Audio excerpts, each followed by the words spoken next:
అందరికీ నమస్కారాలు. ఈరోజు కేంద్ర మంత్రి గారు చౌహాన్ గారు అయితే మొత్తం తిరిగారు, ఏరియల్ సర్వే చేశారు. మొత్తం ఈ ఏరియాలో ఉన్నటువంటి బొడమేరు బ్రిడ్జెస్ ను కూడా చూశారు. అదే మరి విజయవాడ సిటీలో కూడా కొన్ని ప్రాంతాల్లో తిరిగి చాలా వరకు వాటర్లో కూడా నడిచారు. ఇంకా కూడా వాటర్ లాగింగ్ ఉంటే అక్కడ కూడా నడిచి అన్ని కూడా వారు చూశారు. ఇక్కడ ఎగ్జిబిషన్లో కూడా మేము అన్ని కూడా వారికి ఎక్స్ప్లెయిన్ చేశాం. ఏదైతే ఈరోజు 11,90,000 క్యూసెక్స్ ఆఫ్ వాటర్ కి ప్రకాశం బ్యారేజ్ 100 years మునుపు డిజైన్ చేశారు. అయితే ఈరోజు 11,43,000 క్యూసెక్స్ ఆఫ్ వాటర్ వచ్చింది.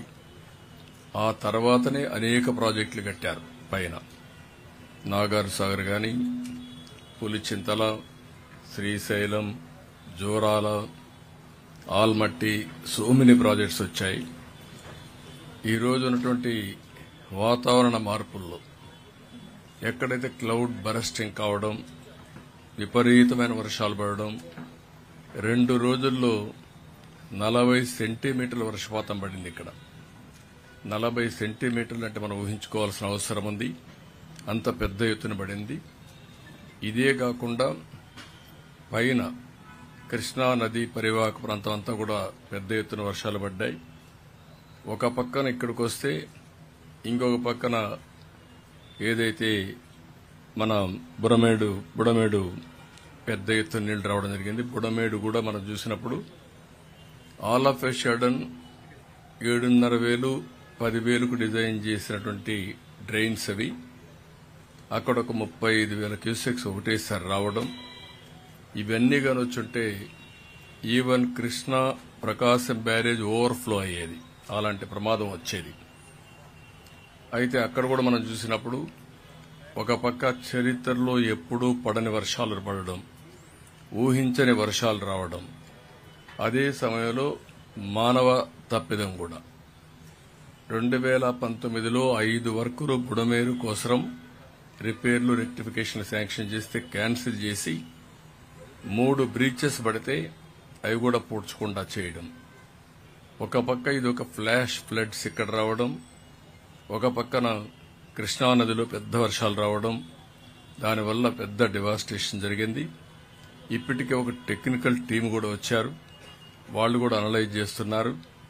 వీలైతే ప్రకాశం బ్యారేజ్ 15 లక్షల క్యూసెక్స్ ఆఫ్ వాటర్ ని డిశ్చార్జ్ చేసే విధంగా ఇంప్రూవ్ చేయాల్సిన అవసరం ఉంది. ఇంకొక పక్కన బండ్స్ కూడా స్ట్రెంగ్తన్ చేయాల్సిన అవసరం ఉంది. అవన్నీ కూడా చాలా డీటెయిల్డ్ గా జరిగిన నష్టమంతా వారికి చెప్పాం. ఒక పక్కన ఇది చేస్తూనే విజయవాడ టౌన్ మొత్తం అతలాకుతలమైపోయే పరిస్థితి వచ్చింది. అన్ని ఇండ్లలోకి నీళ్లు వచ్చాయి. బట్టలు కూడా లేకుండా ఏవైతే కట్టు బట్టలున్నాయో ఆవిడతోనే ఉండే పరిస్థితికి వచ్చారు. ఇంకొక పక్కన వాళ్ళ ఇంట్లో ఉండే అన్ని వస్తువులు, మామూలుగా గ్యాస్ కనెక్షన్ గాని, కుక్కర్ గాని, లేకుంటే ఫ్రిడ్జ్ గాని, టీవీ ఏది మిగిలే పరిస్థితి లేదు. వాళ్లకుండే వాహనాలు కూడా ఒక స్కూటరో కారో లేకపోతే ఇంకోటి ఉంటే అవి కూడా దెబ్బతిన్నాయి. అన్నీ ఎక్స్ప్లెయిన్ చేశాం.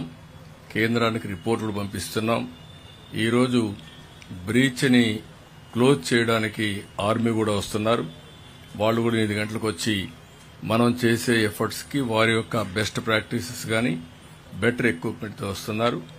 ఎన్ని ప్రయత్నాలు చేయాలనో అన్ని ప్రయత్నాలు చేస్తున్నాం. అన్ని విషయాలు కేంద్ర మంత్రి గారు చూశారు. నేను ఎప్పటికప్పుడు మీకు ఎక్స్ప్లెయిన్ చేస్తున్నాను. ఈ విల్ ఎక్స్ప్లెయిన్ నౌ. ఆయన మిగిలిన డీటెయిల్స్ చెప్తారు. దాన్ని బేస్ చేసుకుని మనం మాట్లాడుకుందాం.